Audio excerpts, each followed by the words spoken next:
નમસ્તે મિત્રો, સ્વાગત છે તમારું મારા આજના નવા વિડીયોમાં। મિત્રો, આજે આપણે બનાવીશું ટોમેટો સૂપ। તો એના માટે આપણે 500 ગ્રામ જેટલા ટામેટાં લીધા છે। એને આપણે ધોઈ અને અંદરના બી બધા જ કાઢી લીધા છે। તો આપણે બીમાં ક્ષારનો ભાગ હોય છે, તો વધારે ટામેટાનો યુઝ કરવાનો હોય તો એના બી કાઢી લેવાના। તો બી કાઢી અને એના 2 ભાગ કરી લીધા છે। આને આપણે રફલી કટ કરી લઈશું। ત્યારબાદ વઘાર માટે કલર માટે આપણે ગાજર લીધું છે, એક આદુના ટુકડા લીધા છે, લીલા ધાણાના ડંઠલ લીધા છે અને લસણ। તો સૌ પહેલાં તો આપણે ટામેટાને રફલી કટ કરી લઈએ। મિત્રો, આપણે ટામેટાને મોટા મોટા કટિંગ કરી લીધા છે। હવે આપણે બનાવવાની શરૂઆત કરીએ। તો એક વાસણ આપણે ગેસ ઉપર મૂકી દઈશું વઘારવા માટે અને વઘારની શરૂઆત કરીએ।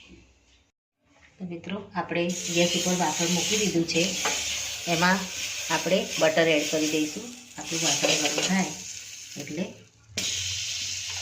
ત્યારબાદ એમાં એક આપણે તેજ પત્તું એડ કરી દઈશું અને ઇલાયચી મોટી લીધી છે આપણે, એના દાણા લેવાના છે, એને ફોલી અને એના દાણા એડ કરી દઈશું।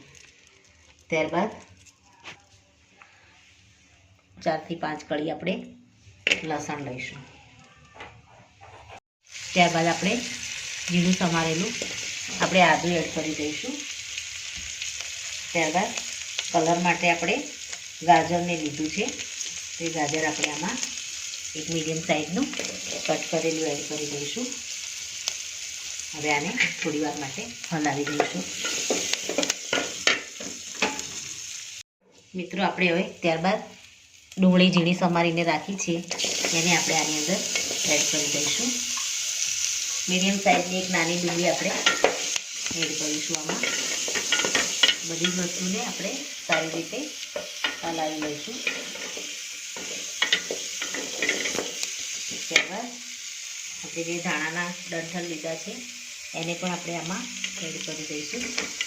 એનાથી સૂપમાં એકદમ અલગ જ ફ્રેશનેસ આવી જશે। થોડી વાર હલાવી અને એમાં આપણે ટામેટાં એડ કરી દઈશું।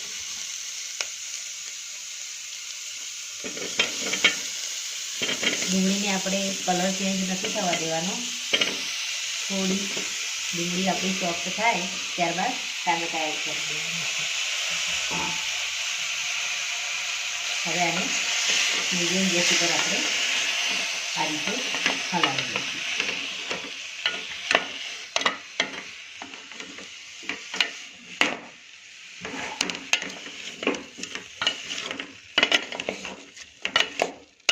મીડિયમ ગેસ રાખી અને આ રીતે આપણે આમાં એકદમ ઓછું તેલ અથવા બટર આપણે આમાં એડ કર્યું છે, એટલે નીચેની સાઈડ આપણે વાસણમાં ટામેટાં અને મસાલા ચોંટે નહીં, એટલે ગેસને આપણે મીડિયમ રાખીશું। ત્યારબાદ હવે આપણે આમાં કાશ્મીરી લાલ મરચું આપણે એડ કરીશું કલર માટે અને મરી પાવડર આપણે મરીને ક્રશ કરીને રાખ્યા છે, એને આપણે આમાં એડ કરીશું અડધી ચમચી।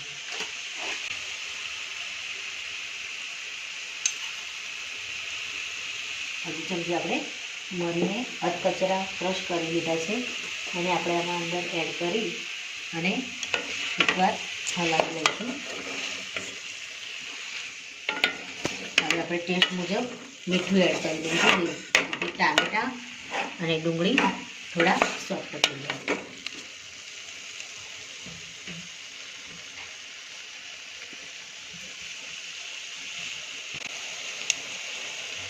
ટેસ્ટ મુજબ અત્યારે મીઠું એડ કરીશું।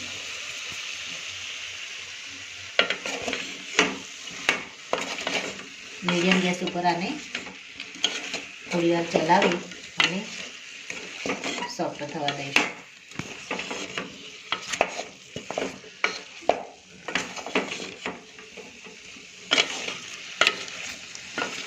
આપણા બધા મસાલા મિક્સ થઈ ગયા છે। હવે આપણે આની અંદર ગરમ પાણી એડ કરીશું, જેથી કરીને ટામેટાં ને ચડવામાં બહુ વાર ના લાગે અને આપણા ટામેટાં એકદમ સરસ મેલ્ટ થઈ જાય. એની અંદર ગરમ પાણી એડ કરી દઈશું. ટામેટાં ડૂબે એટલું આપણે આમાં પાણી એડ કરીશું. હવે આને એકવાર હલાવી દઈશું.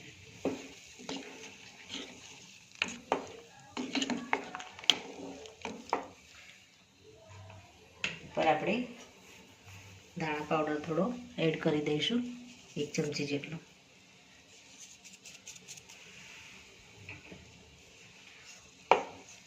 હવે આને આપણે હલાવી અને 20 થી 25 મિનિટ સુધી આપણે સારી રીતે થવા દઈશું.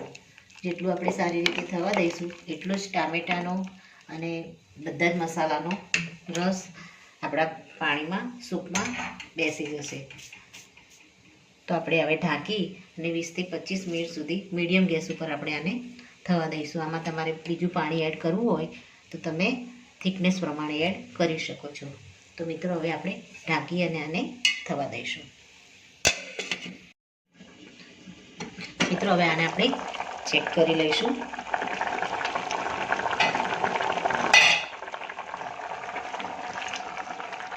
આપણા ટામેટાં સરસ એવા આની અંદર ગળી ગયા છે.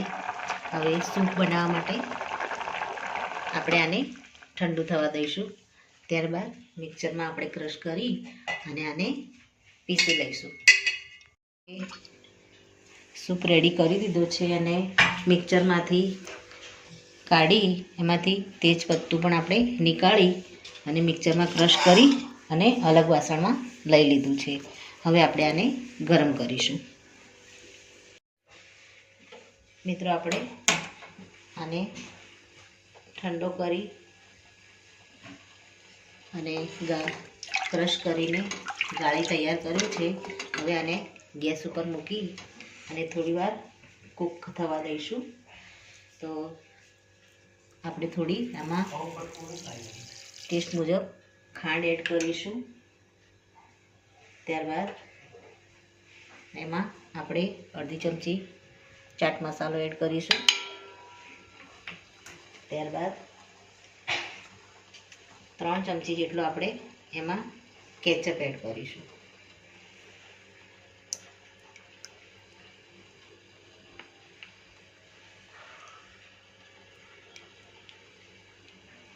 એના કારણે આપણું ટામેટાનો સૂપ છે એકદમ ટેંગી ફ્લેવરમાં થઈ જશે. હવે આપણે આને હલાવી અને ટેસ્ટ મુજબ આપણે મીઠું એડ કરીશું. હવે આમાં થોડું ગરમ પાણી એડ કરીશું અને સૂપને આપણે થોડીવાર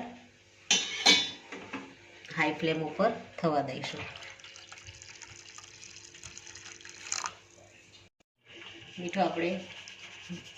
મીઠું ચેક કરી અને ટેસ્ટ મુજબ આપણે આમાં એડ કરી દઈશું. ત્યારબાદ અડધી સ્લાઈસ આપણે લીંબુનો રસ એડ કરી દઈશું. હવે આપણે સૂપને થોડો 5 મિનિટ માટે ઉકળવા દઈશું. ત્યારબાદ તેને સર્વ કરીશું. 5 મિનિટ આપણે એને હાઈ ફ્લેમ ઉપર ચલાવીશું અને ઉકળવા દઈશું. મિત્રો આપણે સૂપ રેડી થઈ ગયો છે.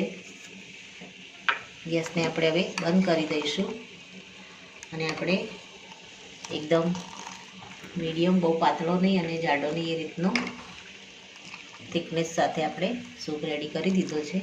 ગેસને બંધ કરી અને આપણે હવે સર્વ કરી લઈશું. રેડી છે ગરમા ગરમ ટોમેટો સૂપ. એને આપણે ઉપરથી મરી પાવડર એડ કરી અને સર્વ કરીશું. મિત્રો, આ સાથે મારો આ વિડીયો અહીં પૂરો થાય છે. જો મારો આ વિડીયો તમને ગમ્યો હોય તો લાઈક કરો, શેર કરો અને તમારી ચેનલ દેશી સ્પૂનને સબસ્ક્રાઈબ જરૂરથી કરજો. ફરી મળીશું એક નવા જ વિડીયો સાથે. ત્યાં સુધી આવજો મિત્રો. Thank you.